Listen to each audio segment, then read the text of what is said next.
Bonjour à tous et bienvenue dans le premier épisode de la saison 2 de Territoire de Trail sur la région du Ventoux. Bonjour à tous. Cette semaine, on va rencontrer des personnes qui sont impliquées dans leur territoire. Chloé, Baptiste, Guilhem ou encore Angélique. On vous embarque avec notre petit micro, capter leur histoire et écouter comment ils travaillent ensemble pour valoriser le territoire autour du Ventoux. Vous êtes prêts ? Bonne écoute. On a un rendez-vous avec Baptiste Montesino et Chloé Giboux. Au parc plutôt, j'imagine. Oui, au Ventoux. Non, ouais, mais on nous a dit que c'était au-dessus, ici, mais au 5e étage. Oui. Ah, oui, ok, d'accord. Ça va passer là dans la salle et à droite il y a l'ascenseur, c'est le 5e. Ok, merci. Bonjour Chloé, bonjour Baptiste. Bonjour. Alors, est-ce que vous pouvez me dire en quoi consistent vos missions ? Donc toi, Baptiste, et après Chloé. Alors moi, pour ma part, je m'occupe du site Natura 2000 du Mont Ventoux et de celui des Gorges de l'Anesque. Donc ce sont deux périmètres de gestion. Ça découle d'une démarche européenne et ça concerne les sites à haute valeur écologique. Donc sur notre territoire, il y en a plusieurs, dont donc, le Mont Ventoux et les Gorges de l'Anesque dont j'ai la charge. Et du coup, moi, je travaille sur les activités de pleine nature. Donc, je traite de beaucoup de disciplines, l'escalade, le trail, la rando, le VTT. Et après, je peux travailler sur plein de projets différents, la création de panneaux, la création d'itinéraires, aider les communes qui veulent monter des nouveaux projets sur des sports, faire des conventionnements. C'est assez large, on va dire, les missions. En quoi vous intervenez ? Alors, dans l'implantation des événements trail, nous, on est au courant parce qu'on le disait en off, Baptiste est un peu le garde-fou des événements trail. Voilà, quelle est l'intervention que vous avez, que ce soit sur les événements trail ou bien sur les parcours trail qui sont en plein développement ici ? J'irai même un peu au-delà. Pour ma part, ma fonction du coup de gestionnaire du site Natura 2000 m'amène à... Alors, j'aime pas vraiment le terme de garde-fou, mais en tout cas, elle m'amène à collaborer avec les organisateurs d'événements sportifs, toutes disciplines confondues, que ce soit trail, randonnée VTT, survol, etc. Parce que finalement, c'est une réglementation qui découle de la démarche Natura 2000, où les événements sportifs, les organisations d'événements sportifs, sont dans l'obligation d'être compatibles avec les enjeux biodiversité des sites Natura 2000. Quelles sont la faune et quelle est la faune et la flore à protéger sur le parc naturel régional du Ventoux ? Alors, il y a énormément d'espèces, plusieurs centaines d'espèces, voire plusieurs milliers si on est Alors, on aimerait bien que tu les cites tous. Non, c'est un peu compliqué. Et puis pour me faciliter la tâche, je vais me focaliser sur les grands. Les grands, alors ça dépend les compartiments aussi de la biodiversité. Je vais prendre quelques exemples. Par exemple, dans les Gorges de l'Anesque, on a une petite nivéole de Fabre. C'est une petite fleur d'une dizaine de centimètres de haut qui fleurit à peu près une semaine dans l'année seulement. Donc ces espèces endémiques de flore, on en trouve également sur le sommet du Ventoux, comme le forbe de l'oiseleur qui va pousser dans les pierriers. Et on peut également citer des grands rapaces comme le vautour percnoptère, le vautour fauve, l'aigle royal, le faucon pèlerin, le hibou grand-duc, il y en a énormément. Et toi, du coup, Chloé, sur la partie parcours trail, comment tu interviens directement ? Alors, du coup, moi, j'interviens surtout sur la création des parcours. Donc, en fait, on a des prestataires qui nous proposent des parcours trail qu'on va intégrer à l'intérieur d'une... Nous, en fait, on est parti avec la fédé d'athlétisme, avec le label Univers Trail. Et donc, du coup, là, aujourd'hui, on a 19 parcours trail qui sont balisés sur le terrain, qui sont entretenus régulièrement, justement, par nos baliseurs, on va dire. Cédric et voilà, Jean-Jacques. exactement. Cédric, Jean-Jacques. Donc voilà, eux, ils entretiennent nos parcours 2 fois par an. Donc ça veut dire que vraiment, normalement, au niveau du balisage, il n'y a pas trop moyen de se perdre. Et après, c'est des parcours qu'on a créés en essayant de faire des dénivelés, des distances différentes, puisqu'on va de 10, le plus petit, c'est 10,5 et le plus grand, c'est 50 km. Donc il y en a vraiment pour tout le monde en fait. Vraiment, c'est pas que pour les ultra-trailers. Faut pas faire peur à tout le monde. C'est accessible à tout le monde. Même d'ailleurs, en marchant, on n'est pas obligé de faire que courir. Hein. Oui, effectivement. Ouais, nous, c'était notre volonté de toucher un public large, on va dire, parce qu'un trail de 10,5 km, le dénivelé, alors que je regarde, c'est le dénivelé est 360, donc il y a quand même un petit peu de dénivelé. On n'y va pas quand quand on n'est pas du tout sportif, etc. Mais toute une personne en activité physique normale, elle va pouvoir le faire tranquillement, on va dire. Après, c'est des parcours qui sont quand même techniques, parce que sur le Ventoux, très cailloux, les pierres qui roulent, les descentes pentues, etc. Alors je vois que là tu regardes une carte, hein, forcément les auditeurs n'ont pas l'image, mais là tu regardes une carte, c'est la carte des parcours, c'est ça ? Exactement. Donc en fait, ça, c'est la carte des parcours qu'on a sortie récemment. C'était en décembre 2022. Donc là, on a la carte papier où on va retrouver le dénivelé, la distance, le point de départ. Et la carte qui va résumer, on va dire, l'intégralité des parcours. Et après ces parcours, on peut aussi télécharger la trace GPX pour tous ceux qui courent avec une montre, etc. Donc là, on a un QR code sur cette carte qui renvoie directement pour télécharger la trace GPX. Et les personnes donc, qui n'ont pas la carte, qui sont dans une autre région, où est-ce qu'ils peuvent aller pour voir tout ça ? Sur le site internet du parc, on a un onglet qui s'appelle Sport de nature, Trail, et on retrouve exactement ça, le tableau avec tous les itinéraires et les traces GPX qu'on peut télécharger directement. Baptiste, est-ce tu peux nous dire un petit peu, sans forcément rentrer trop dans le détail, mais est-ce qu'il y a des zones sur le Ventoux ou autour où on sait qu'il faut éviter d'aller comme ça, sans rentrer dans les demandes d'autorisation d'événements ou quoi, mais s'il y a des promeneurs qui veulent se balader, des groupes qui veulent venir faire des stages, par exemple, ici, est-ce qu'il y a des endroits qu'il faut éviter ou Je pense que la première porte d'entrée qui permet souvent de régler plus facilement ce genre de soucis, c'est de rester sur les chemins balisés. C'est-à-dire que dans la mesure où vous êtes sur des chemins balisés type GR, PR, donc c'est le balisage jaune chez nous et le balisage blanc et rouge. Ou le balisage trail. Ou le balisage trail, effectivement, vous avez a priori aucun souci. Voilà, ce sont des itinéraires qui ont en général été travaillés, avec des autorisations avec les propriétaires, etc. Pour ceux qui préfèrent sortir un peu des sentiers battus, entre guillemets, peut-être deux petites alertes, en tout cas pour les lieux que je connais le mieux, hein, c'est sur la partie sommitale du Ventoux, donc toute la face nord, une bonne partie de la face nord, au-dessus de la vallée du Toulourenc en fait, hein, entre Beaumont et Savoyant. On est en réserve biologique intégrale, donc là il y a un arrêté ministériel qui vient interdire certaines pratiques parce que le principe de ces zones-là, c'est de laisser en fait la faune et la flore en libre évolution, sans interaction humaine. Donc là, il est interdit, par exemple, de sortir des chemins balisés. D'accord. Voilà. Il y a d'autres secteurs aussi où il est préférable d'éviter. Je pense par exemple sur les crêtes de Cachillan. Donc, on va dire les crêtes ouest, finalement, à partir du sommet du Ventoux, où là, il y a beaucoup d'espèces endémiques, donc l'une des espèces que j'évoquais tout à l'heure, mais il y en a d'autres. Voilà, c'est très sensible en termes de flore. Il n'y a pas forcément de sentiers très fréquentés, c'est pas forcément très balisé. Donc, c'est des secteurs où nous, on estime qu'il est préférable d'éviter un passage. Exactement. Et d'ailleurs, le parc naturel régional du Mont Ventoux, c'est pas que le Mont Ventoux. Ah, alors, du coup, qu'est-ce qu'il y a d'autre ? Quels sont les parcours qu'on peut faire et qu'on peut découvrir sans aller sur le Mont Ventoux. Eh ben, nous, on a des très beaux parcours sur Venasque.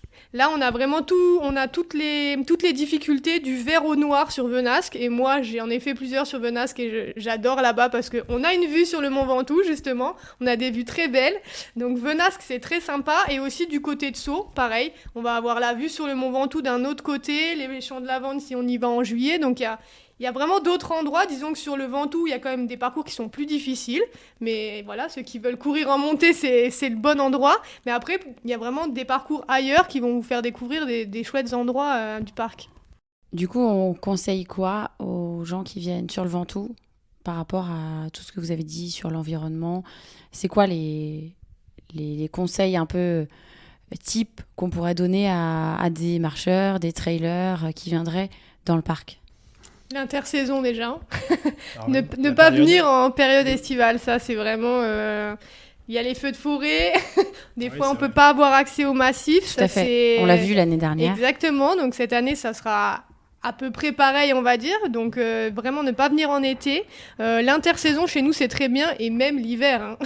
Moi qui viens un peu du nord, je trouve que même en hiver ici on peut tout pratiquer quoi. Donc là toute la période hors été déjà pour les activités de pleine nature. Et après, comme il a dit, pas sortir des sentiers balisés, essayer de rester sur tous les sentiers. Il y en a énormément, donc essayer de rester sur des sentiers qui sont balisés. Et du coup aussi, se procurer la bonne information, je pense que c'est clairement important parce qu'on voit quand même beaucoup de choses traîner, surtout à l'ère du numérique. Sur Internet, on trouve absolument à boire et à manger.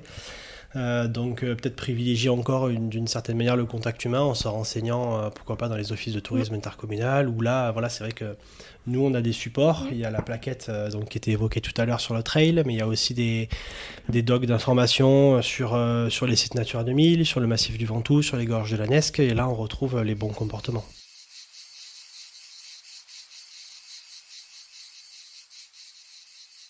Ouais, on est à l'office de tourisme de Pernes.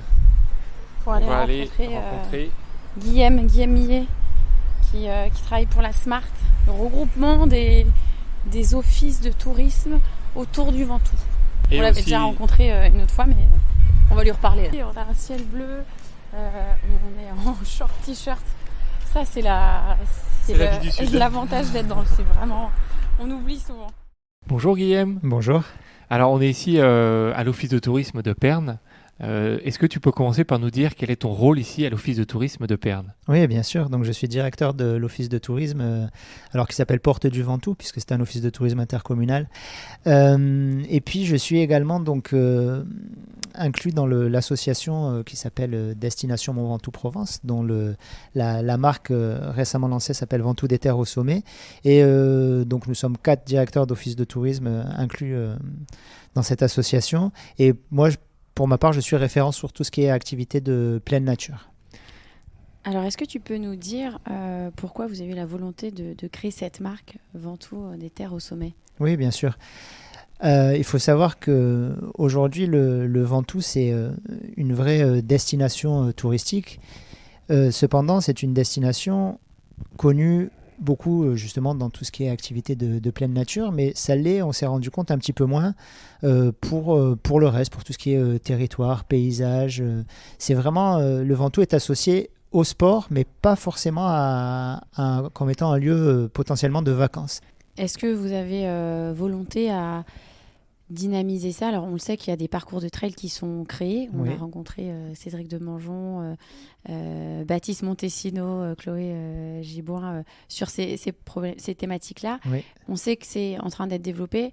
L'idée, c'est aussi de le mettre en avant via les offices de tourisme aussi. Oui, absolument, via les offices de tourisme, via tous les supports de communication que l'on a. Donc, nos sites internet et un site internet à venir pour Ventoux des Terres au Sommet. Et comme je le disais, donc sur des actions de promotion grand public ou B2B, en faisant venir pourquoi pas des tours opérateurs spécialisés sur les disciplines, pour faire aussi venir d'autres personnes découvrir le Ventoux.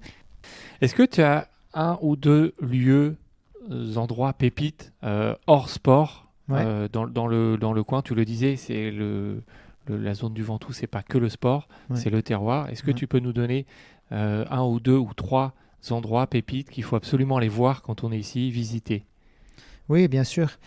Alors, je pourrais dire, je vais m'étendre sur la zone du Ventoux, mais il y a une petite chapelle, je ne sais pas si vous connaissez, du côté de Blovac, qui s'appelle Notre-Dame des Neiges.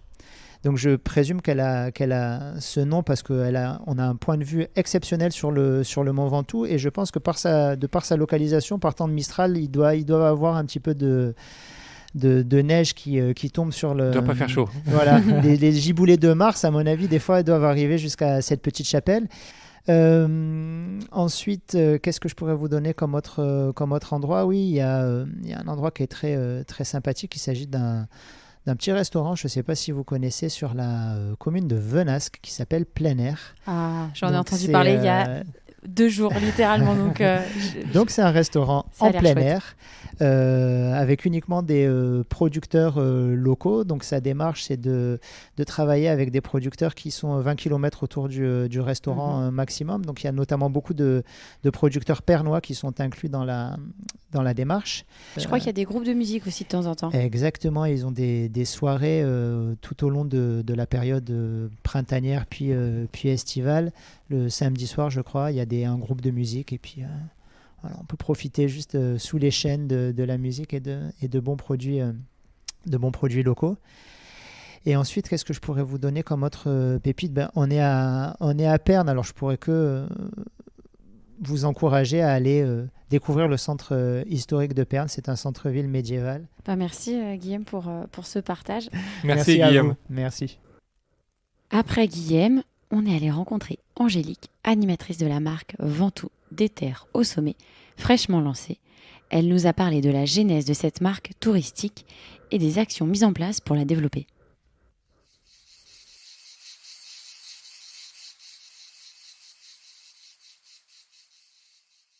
Bonjour Angélique. Bonjour. Alors on est ravis que tu nous accueilles dans ton bureau. Est-ce que tu peux nous expliquer c'est quoi ta mission ici ? Très bien. Alors effectivement, vous êtes dans les bureaux de l'association Destination Mont Ventoux Provence. Nous avons créé récemment la marque de destination Ventoux des Terres au Sommet. Donc ma mission à ce jour, donc ça fait depuis 1 an et 2 mois que j'ai été embauchée par l'association. Je suis la seule salariée. Je travaille en collaboration avec les équipes des offices de tourisme du territoire. Et l'idée aujourd'hui, c'est justement d'animer cette association. C'est vrai que ça fait depuis plusieurs années que justement le territoire réfléchissait déjà à une action de marque commune. Et justement, en 2017, la région Sud a présenté dans son schéma de développement régional le dispositif Smart Destination Infrarégionale. Et justement, la destination Ventoux a postulé, donc avec le collectif des 4 offices de tourisme du territoire. Et l'idée, c'est vraiment de lever un peu ces barrières administratives, puisque un touriste, quand il vient à Vaison, il va aussi bien peut-être aller faire un tour à Carpentras, qu'à Perne, Sceaux. Voilà, il se rend pas il bien. Va pas rester dans une seule ville. Non, il va voyager tout autour du Ventoux. Voilà, donc en fait, l'idée, c'était vraiment de créer une cohérence territoriale. Alors, Ventoux des Terres au Sommet. Pourquoi au pluriel ? On s'est posé la question. Il y a le sommet du Ventoux, mais est-ce qu'il y a d'autres sommets ? Oui, alors, donc au niveau de l'identité visuelle et du nom de la marque de destination, on a réfléchi à l'ADN de la marque en s'inspirant justement de ce diagnostic qui avait été fait en amont. Et nous, l'idée, c'est vraiment de valoriser l'ensemble du territoire. Une de nos principales missions, c'est de parler d'itinérance, aussi en transport doux, le vélo, à pied, etc. Et on voulait mettre personne à part. On voulait intégrer vraiment, parler du territoire dans sa globalité. Et des sommets, tout simplement parce qu'il y a effectivement le mont Ventoux. Et on va pas se mentir, ça restera notre totem, parce que c'est lui qu'on voit de loin. C'est dur de l'oublier. Oui, c'est ça. Donc, mais lui, justement, il est inclus dans le nom de la destination avec le terme Ventoux. Et ensuite, on ne voulait pas oublier non plus les magnifiques dentelles de Montmirail, les monts de Vaucluse, le plateau d'Albion, qui sont quand même des monts importants. Et puis sommet, il y a aussi une connotation un petit peu sportive. Atteindre le sommet, en anglais, c'est to peaks, ça veut dire performer. C'était aussi un petit clin d'œil par rapport à ça. Et des terres au sommet pour justement inclure et montrer qu'on a un territoire unique, avec des terres agricoles, un terroir qui est très présent et des paysages vraiment très contrastés. Donc en fait, on trouve que ça définit vraiment l'ensemble du territoire et que tout le monde est inclus sur la destination. Pourquoi il fait bon vivre ici, là, autour du Mont Ventoux ?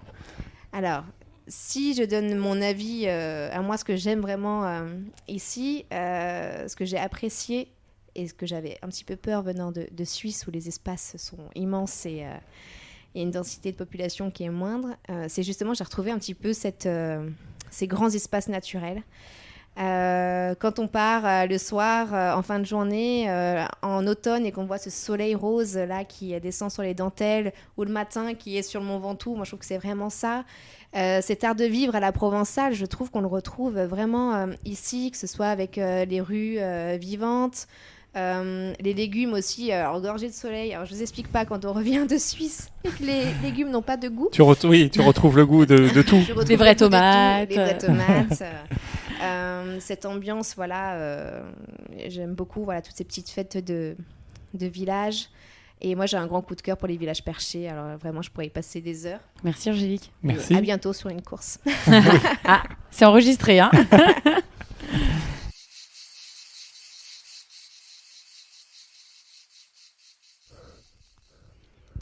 On espère que cet épisode sur la région vous a plu et que cela vous a permis d'en apprendre un peu plus sur le secteur du Ventoux et de voir qu'il y a de nombreuses initiatives à mener pour le mettre encore plus en avant.